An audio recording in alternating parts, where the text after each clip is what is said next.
in life, I found it true that you either win or you learn. So you don't lose. Hello and welcome to the Auto Ethnographer. I'm John Stech, your host on this journey. We travel the globe to bring you stories about culture and the global automotive industry. Fasten your seatbelt and let's get started.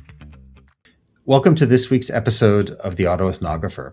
Today's guest is someone who's been behind the scenes and, frankly, in the front of the scenes on some of the world's most iconic automotive brands: Lamborghini, Bugatti, Porsche, and Seat, and whose career reads like a best of compilation in cross-cultural communications. That person is Tim Bravo, a communications powerhouse whose career spans continents, cultures, and some of the most iconic automotive brands in the world. Currently, he serves as the Director of Communications for Lamborghini, probably one of the most desirable automotive brands on the planet. Born and raised in Germany, but also in Spain, Tim's professional journey has taken him from public broadcasting to corporate boardrooms, with pivotal roles at Seat in Barcelona and Porsche Latin America in Miami. His fluency in Spanish and deep intercultural insight have made him a trusted voice in shaping brand narratives across Europe and the Americas, indeed the world. But Tim isn't just a master of messaging. He's a storyteller who understands the emotional power behind luxury, speed, and heritage. And today, he's here to tell his story. Hi, John. Thank you so much for your very kind introduction. I'm never sure if I deserve such nice and kind words, but I hope I'll be able to live up to your introduction now in this podcast. I'm very excited to be your guest today. Oh, great! It's really great to have you here. And as we discussed a little bit before hitting the record button, I think you have a lot of great stories to tell. Let's maybe start fairly early. Let's go to the beginning and really growing up between cultures. You grew up partially in Germany, partially in Barcelona, attending a German school there. And that's already a cultural mix. What was that like? And how did that calculate in with your family heritage? German, Spanish? Yes, I consider myself very privileged because by birth, basically, I came into an intercultural surrounding. My mother being German, I was born in Germany, but also my father was born in Germany, being a Spanish child to two Spanish immigrants. But it's not just the two cultures, German and Spanish. So one a bit more Nordic, one a little bit more warm and southern. That gave me two perspectives. It's also that my Spanish grandparents were hard-working, working-class immigrants from Spain that went to Germany in search for a better life for themselves, but even more for their children and grandchildren. Then later on, while my German grandparents were in an entrepreneurial family. So my grandfather was leading the family's company. And so also this gave me two different kinds of perspectives. This way, on a very natural way, I learned something that I found to be true in so many situations later on in life, that there's not one truth. There's your truth, my truth, and sometimes the real exercise that you have to do is finding balance in harmonizing different points of view and learning that a thing from a different angle looks differently. I fully understand that observation. My background is a little bit different as an immigrant from Germany to the United States, but I opened my eyes relatively early in life to the differences in cultures between people. Now, you said that you spent some of your primary school in Spain, in Barcelona. How did that feel moving from Germany? Was that the time of your eye opening? Yes, it was kind of a little bit of culture shock. Even though I am half Spanish, it was a culture shock to me because until the age of 6, when I moved to Spain for the job of my father, I did not speak any Spanish. That's why also my parents decided to put me in a German school. But they decided, luckily, to reside not in Esplugas de Llobregat, which would be the place of the district in Barcelona where most expats, so German or English expats, would be living, close to those international schools, but on the other side of Barcelona in a very Catalan local context. So on the street, I had to speak to the kids on the street, or also in tennis class, in with my football team. I had to speak in Spanish or even Catalan. So I came back to Germany after 4.5, 5 years that we spent there as a family, speaking equally well German and Spanish and even Catalan. And this was really, and for me, it was the kickoff to my. I always say I was not really raised in a bilingual way. I became bilingual by during that time in Barcelona. So from the age of 6 to 11. It's interesting. So for you, it sounds like the straddling between two cultural worlds was almost a conscious choice.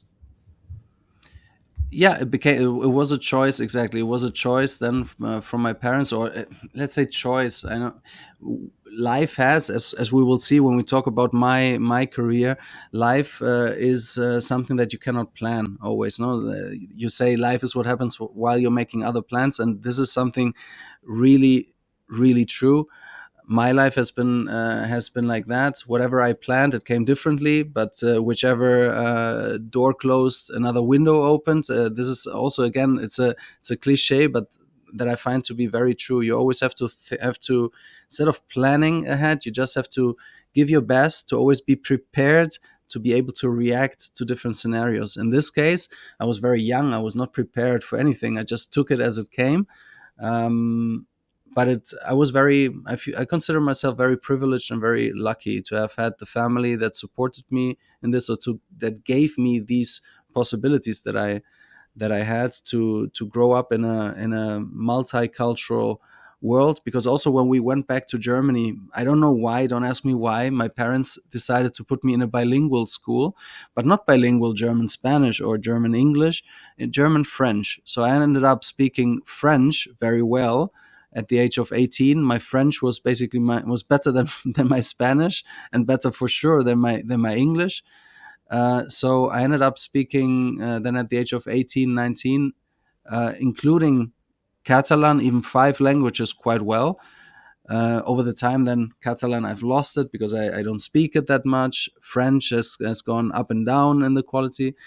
But now Italian has joined the list of languages that I speak ever since I have been living here, thanks to those other languages that I spoke. So thanks to Spanish, Catalan, French, it was very easy for me to learn Italian. So I consider myself very lucky and very privileged to be able, in a very natural way, where other people had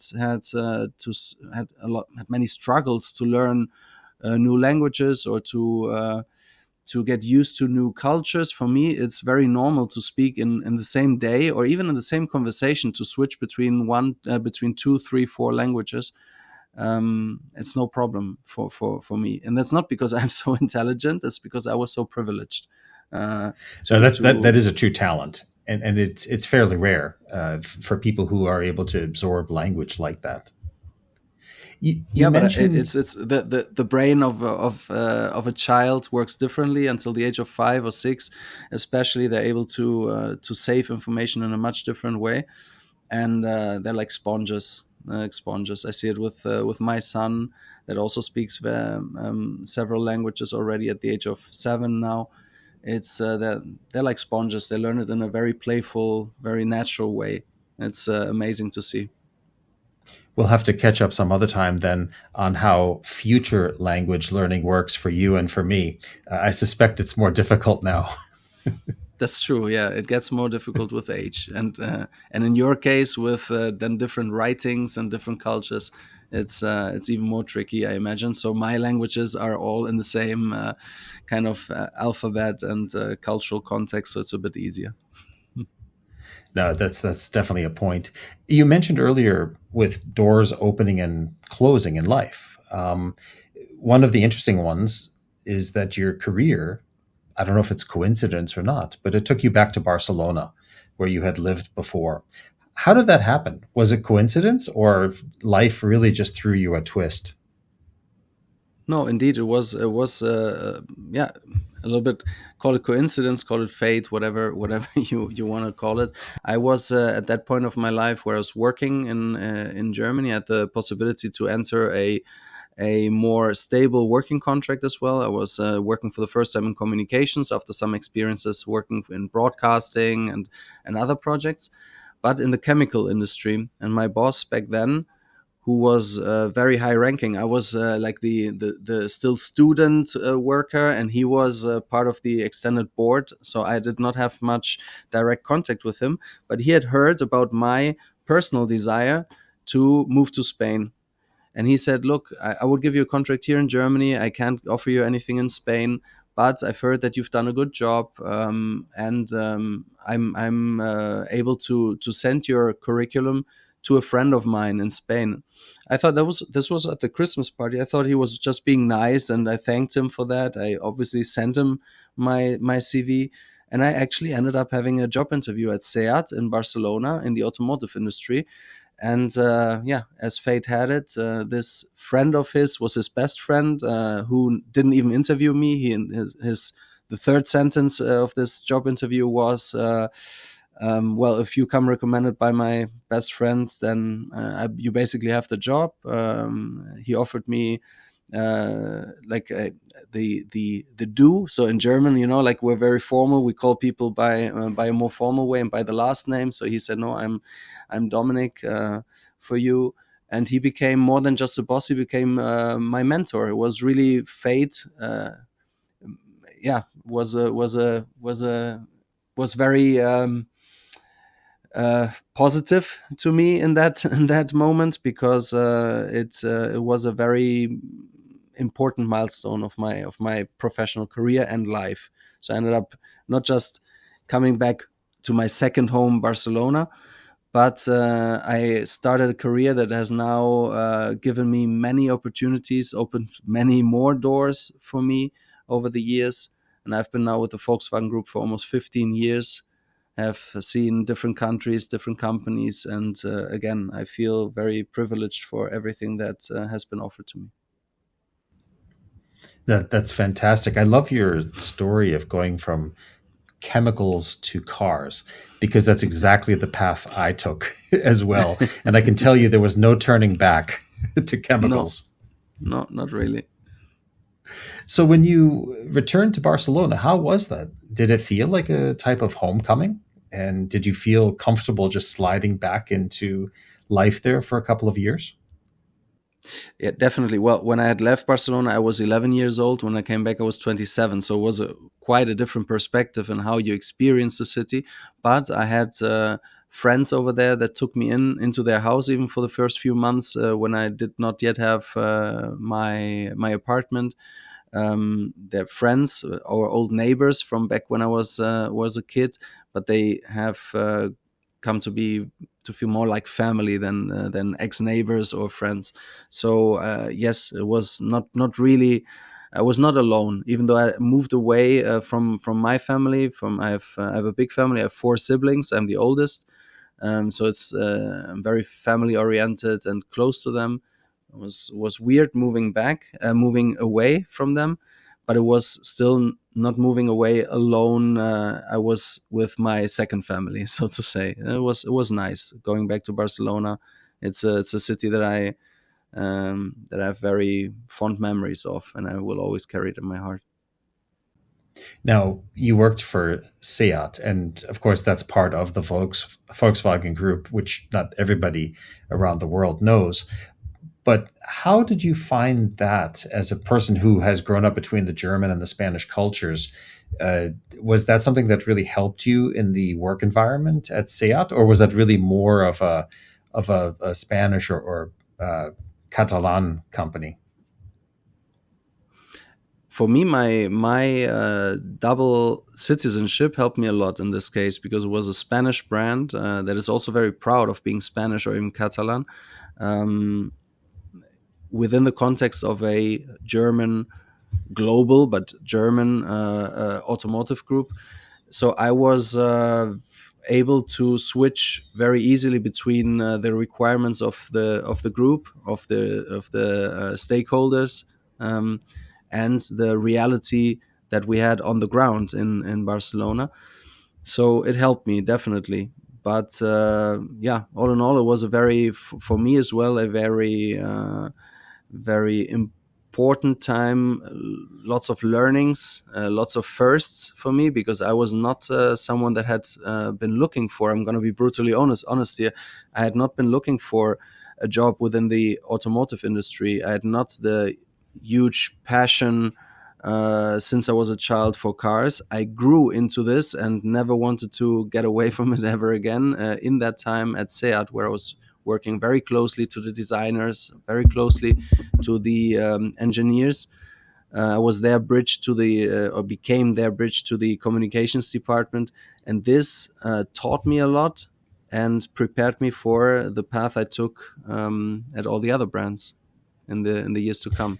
So it was a very, very amazing. It was an amazing time that I hold. That will always have a special place for me in my career, in my mind, but also in my heart. I really, I still have many friends over there. I follow very closely what SEAT and now SEAT and Cupra, because they split into two brands, are doing, and I'm very happy about the huge success they are having and about the great and positive brand development that can be witnessed. So after integrating back into the Spanish lifestyle in Barcelona, you made a really big jump across the pond over to the United States, where you lived in Miami, which one can argue is a representation of all of Latin America in a single city. But you worked for Porsche, in fact, for their entire Latin America region. How did that happen? How did you make that jump over to Miami?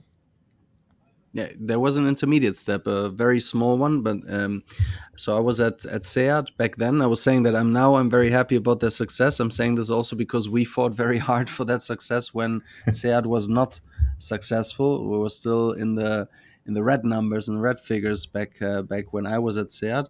And actually, there was a time where my boss, my mentor, the one that I mentioned, was not able to fulfill his promises and uh, keep up with the growth path, my personal development path that he had promised to me. So he himself sent my CV to to Germany, to Porsche, to his colleague, to the director of communications at Porsche.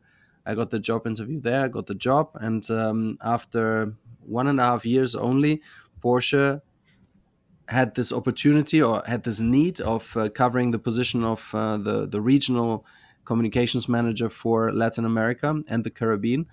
And they asked me for, it made sense for the languages I spoke, because in Latin America, obviously, you speak Spanish.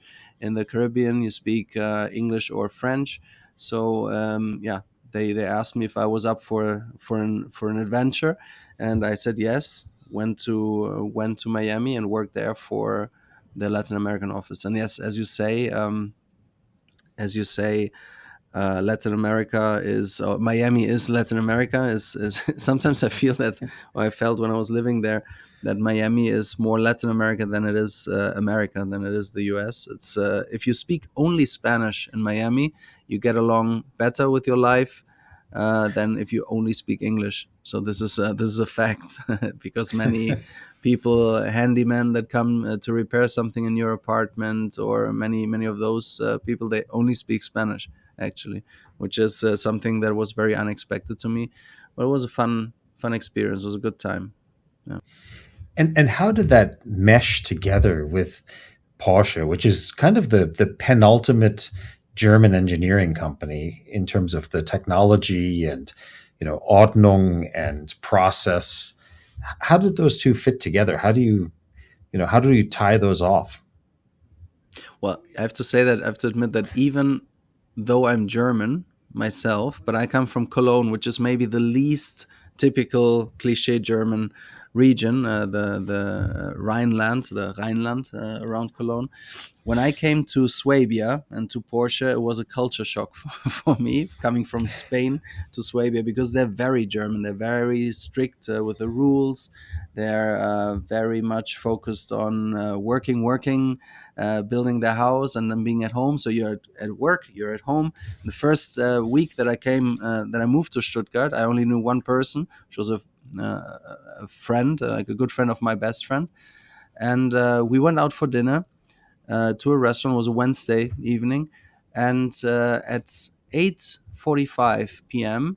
We were the last ones in the restaurant, and they were putting the chairs on the tables already, like kind of throwing us out, kicking. And I remember, I want to remind you, I came from Barcelona, where you sometimes the restaurant doesn't open until 9 p.m., where you can go at midnight and you still get served food. So at 8:45, I was kicked out of the restaurant because it was getting too late. And I said, okay, let's go to a bar. There must be a bar open. Nothing. It was closed. Wednesday evening in Stuttgart, which is not a very small city. So there's important companies in and around Stuttgart. There's many people that live there. Nothing. So it's a completely different mentality. But then with Porsche, again, I was working for a German company. And when I was in Miami or working in Latin America, I was representing a German company in a multicultural Spanish-speaking context, and it helped me a lot. So languages, cultures. This was again it was a big plus on my side for my career. And you see a pattern there. There's many things that I keep repeating. I see it myself. I hear it myself when I hear myself speaking. There's many things that show a pattern. There's the multicultural, multi-language context. There's the fact that I feel very privileged for the opportunities that I've been offered in life, and that is this: I've been offered opportunities. I did not have to really apply for jobs. It was a chain of recommendations and coincidences that made me end up here where I am today. So again, I feel very privileged for that. But Miami was a fun time. No, well. First of all, it's a huge asset to speak the different languages, and I think it must have been quite an adventure as well with Spanish, given that Spanish is different in every country in Latin America. And I'm sure there were words that you heard that you had no idea what they meant, even though they were Spanish.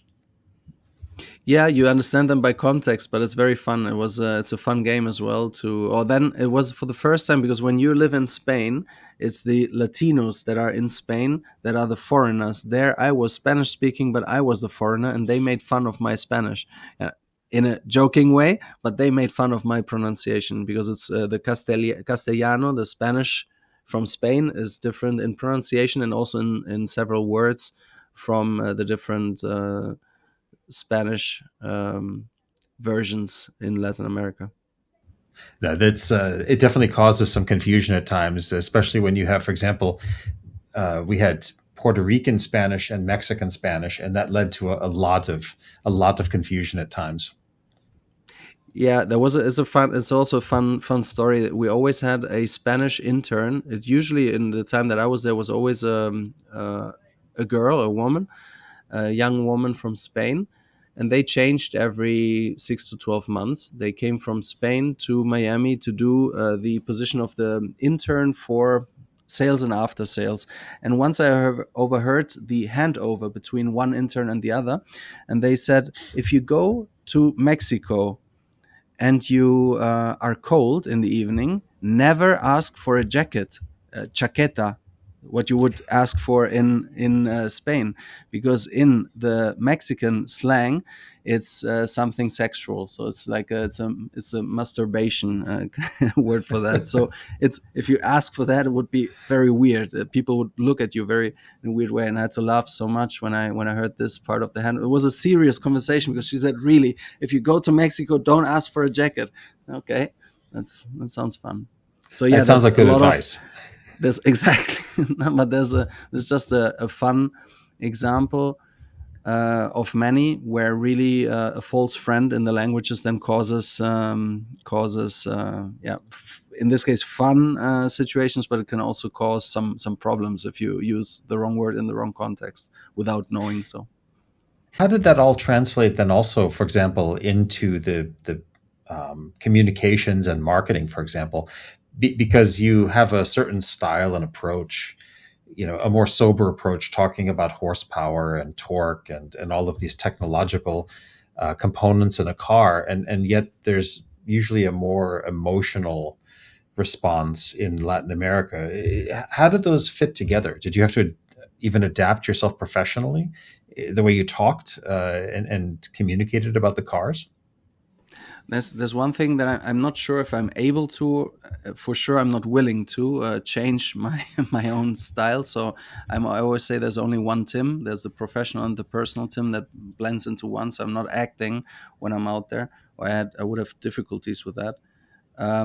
So no, I did not change my personal style or my way of communicating. What I try always is to show things in a very authentic way, in a very transparent way, as much as you can. Of course, you will not talk about company secrets, etc., or you will not never want to make the company look bad that you're working for and that is paying your salary. But I believe in transparency and in a good collaboration between the parties. So in my case, between me as a communicator and the journalists, for example, that I work with, and they otherwise they will feel that I'm just messing with them. I'm not I'm tricking them. I'm not being truthful, and sooner or later it will fire back. It will backfire, and it will not be a good result. Not for me, not for the company. So what you have to, of course, do is translate. This is clear. So you have a company that is very German. But very emotional as well. This is what I've worked for, very emotional companies that are in different segments. Because Seat is, of course, positioned much lower than Porsche, which is upper premium, or then Bugatti and Lamborghini, which are even in the luxury segment, or ultra luxury like Bugatti. So different segments, but always very passionate companies, very technology driven. And you just have to make sure that you translate the messages into a a language that people will accept and they will listen to. So the Latinos are they're very passionate people. If you talk to them about very passionate cars, they will be excited. They love Porsche. They just love it. They You cannot use it in like under the same circumstances because of security and safety, because of road conditions. But if you translate what those cars stand for and how they could be used in their countries, then they were all super positive about them, very excited, very passionate, and we had great events and great exchanges with journalists from all those different countries. So I never had a problem with that. It's just a work that you have to be. I think it's in life. It's a lot about empathy. It's about understanding the other's position. That's why I'm saying it helps when you know that there's not one truth, but there's different perspectives. You have to understand their perspective and try to translate the messages, the essence of what you're representing, into their language, so that they, from their perspective, will see it in the way that you intend it to be. Right. It's a great approach. Really starting with the fundamentals of person to person, and understanding and then unraveling those different needs that the other individuals would have. Well, you really challenged yourself most recently with your latest brand, which also happens to be in a country, land, a language, and a culture very different from what you've grown up with and worked with in the past. And I certainly had my experience in Italy as well. And you have yours with Lamborghini. Here you have Italian passion, you have, design engineering excellence. How did that change come about, and how did you adapt to this one? I know you said you're very authentic always, but this is certainly a big change in environment to operate in. Yeah, that's of course every change from of a company, of a country, is also changing you as a person, because you take in the all the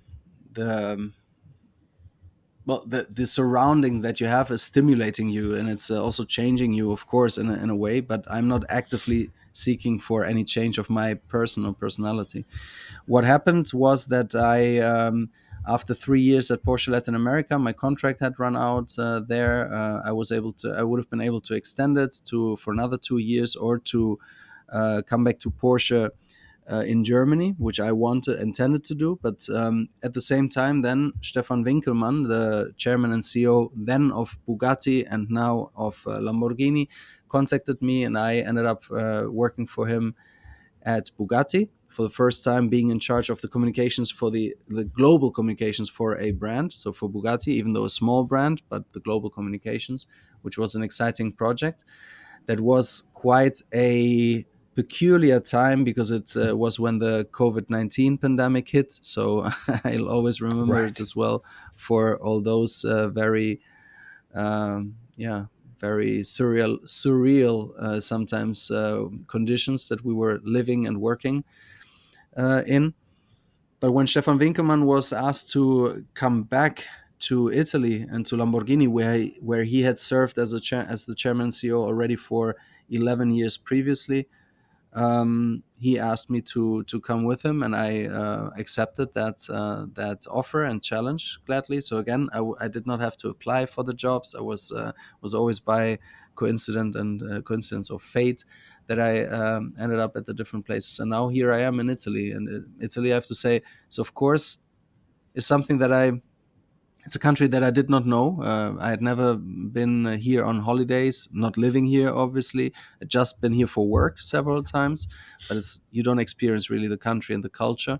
So my experience with Italians was with Italians living in Germany or with Italians living in America. I have many friends that are Italians or come from Italian heritage, but they are very different from the Italians here in Italy. So the Italians that are outside of Italy, they Yes. love Italy so much, and they feel that they have left something so valuable behind that they have to overcompensate with their patriotism. So they have the Italian flag outside, and they only eat pasta and pizza, and it's always Italy is number one, which I understand. They miss their country.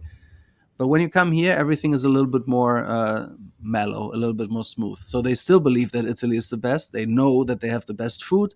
They know that most likely they are the ones that know best how to dress in on each occasion.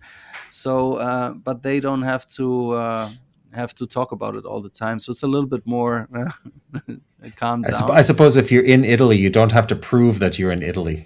Exactly. So everyone knows you're here in Italy, and they know about the amazing things that they have. They also know about every side has pros and also cons. So they're very aware that there's many things that are a little bit difficult in Italy, like the bureaucracy that is surprisingly a lot. So I thought Germany was very bureaucratic, but Italy is almost in the same measure. Is on the same measure, but at the same time a little bit more unorganized and chaotic.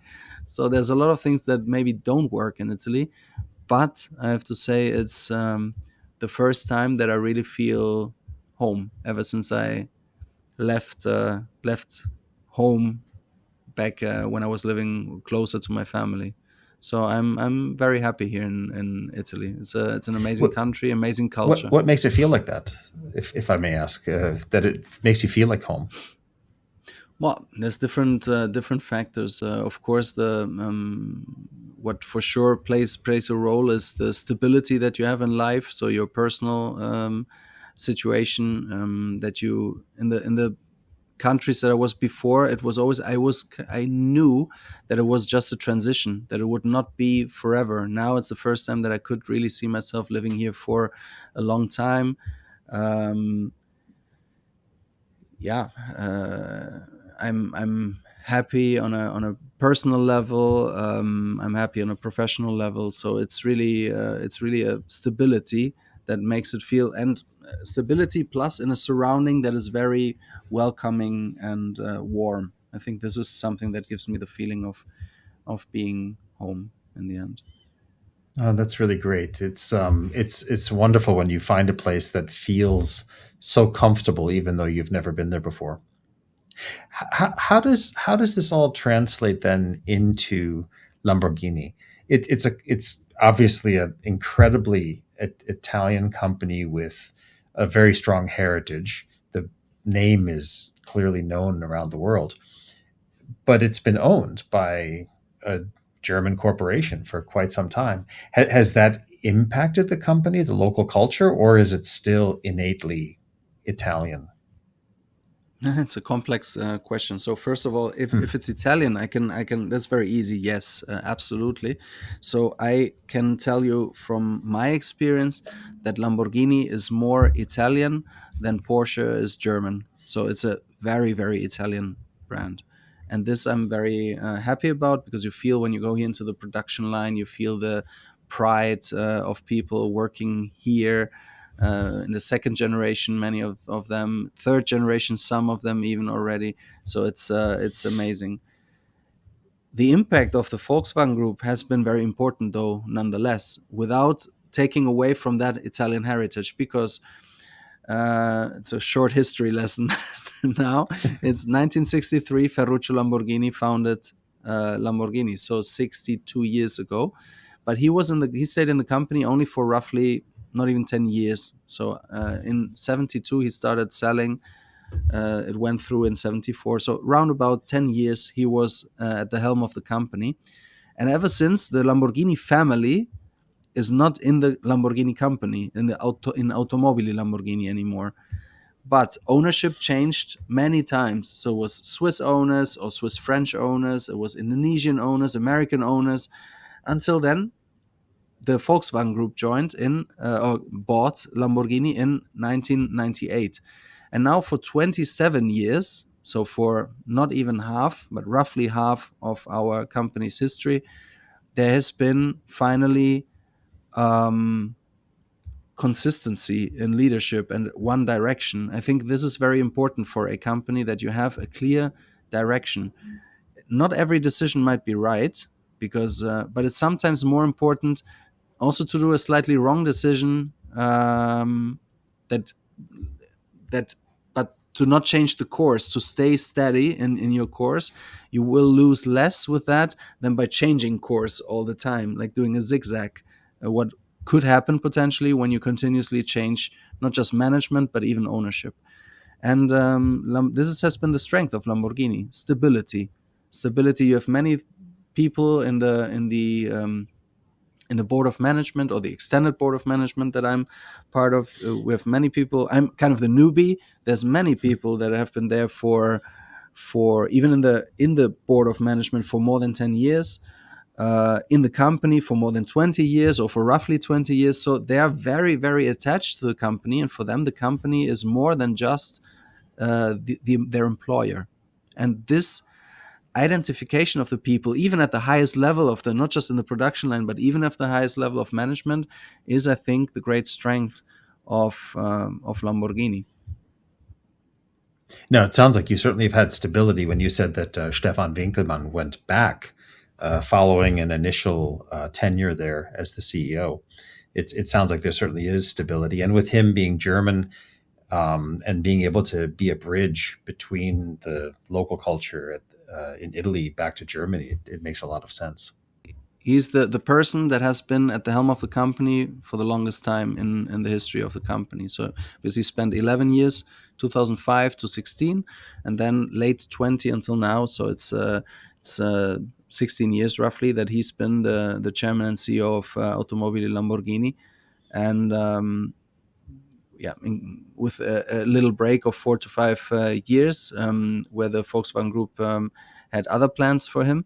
But I think this, as you say, gives a lot of stability. And his dual cultural background, because he is fully German by passport, but he grew up in Italy. He has been living way more years in Italy than in Germany. So for a German, to a German, he would look Italian, while to an Italian, he would look international, but with a clearly Italian uh, upbringing. So I think it's an ideal configuration to be at the helm of Lamborghini, to understanding really this Italian uh, culture and character DNA of the company, but being able to translate it into the, not just into the group but into the world, because we are in the luxury business. The made in Italy is very important for us. So we produce locally here. We have only one production site, and from here we have to spread the word and deliver our dream cars out into the wide world. So to all the customers that wait for their absolute dream car.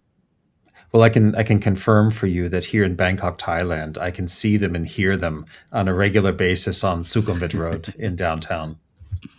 Let's focus a little bit on kind of some of your personal learnings.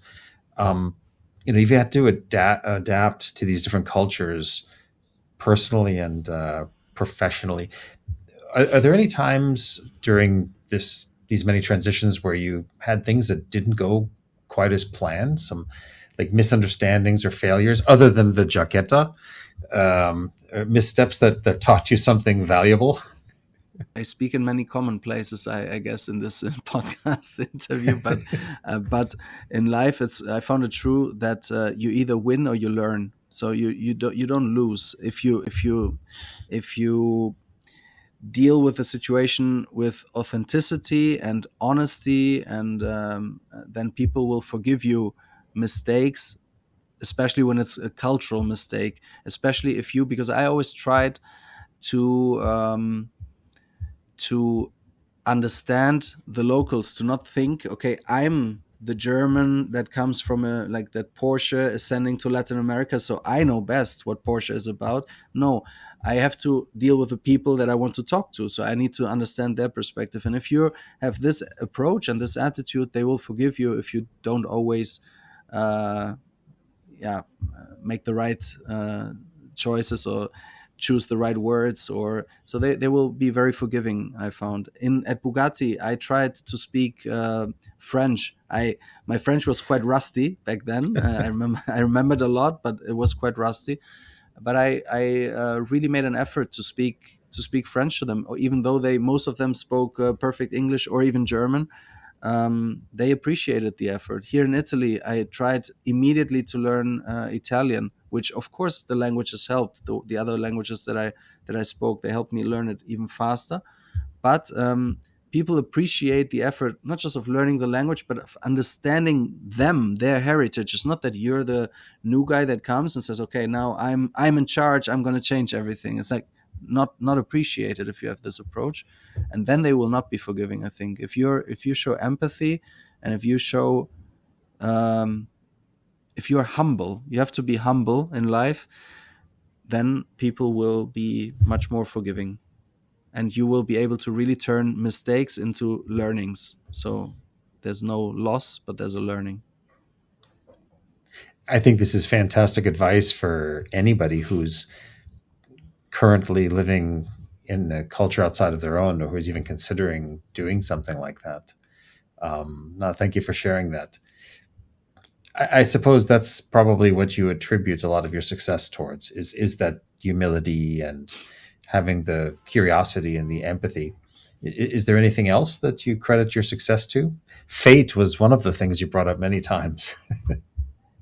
Yeah, fate is something you can believe in or not. But what I do believe in is that what I said earlier, um, you can only do what you can do, right? What you can control. So you should not be worrying too much about the things that are not under your control.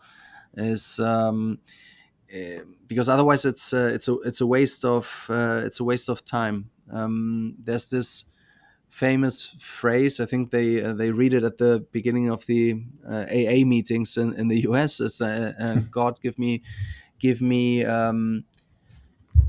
me the strength to accept the things that I cannot change. Give me the courage to change the things that I can change, and give me the wisdom to distinguish between one and the other.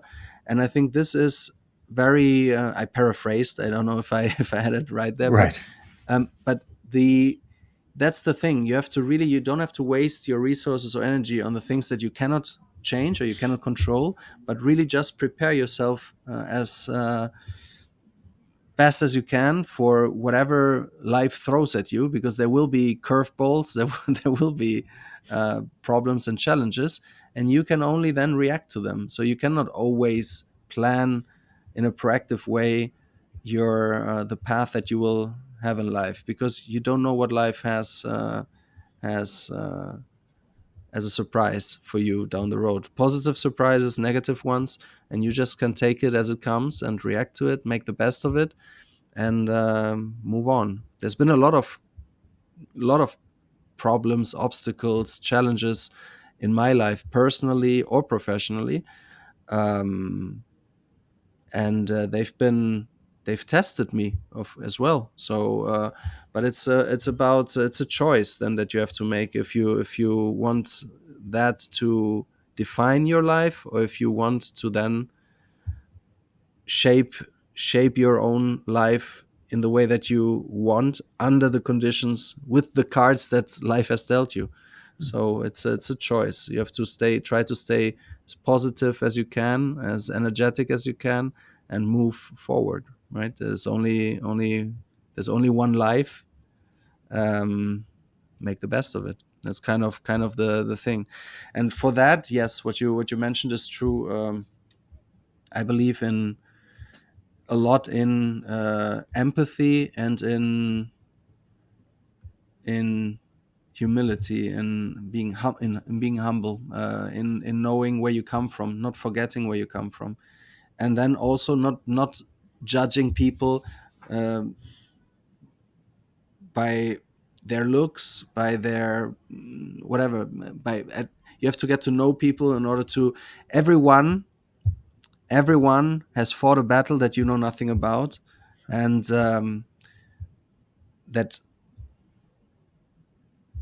that makes it very hard for me, if I remember this, to judge people and to at first glance, and to say that I don't want to have anything to do with them, or that I feel superior to them. I have to really get to know people in order to then come up with a judgment. And of course, then there's some people that I don't want anything to do with, because they're just not good people. They're just not nice people, in my opinion. Right.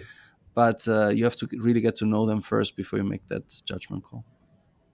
Tim, this has been really insightful, the conversation. I just love your approach and your view and the lens that you look at the world through. Thank you very much for sharing the journey with us and with the listeners. I'm sure this will be something very interesting for them to absorb. So thank you again for joining us today.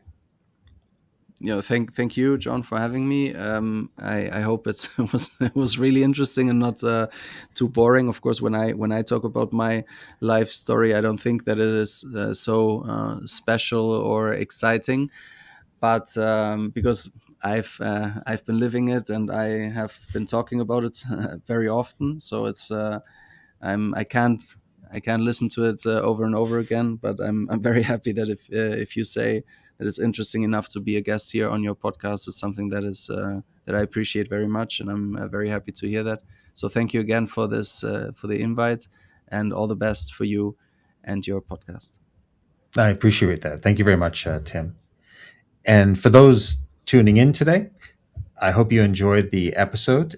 Don't forget to subscribe, to share, and to let us know what your cultural story is that you'd like to explore next. Until next week, keep on driving. Thank you for joining us on today's journey.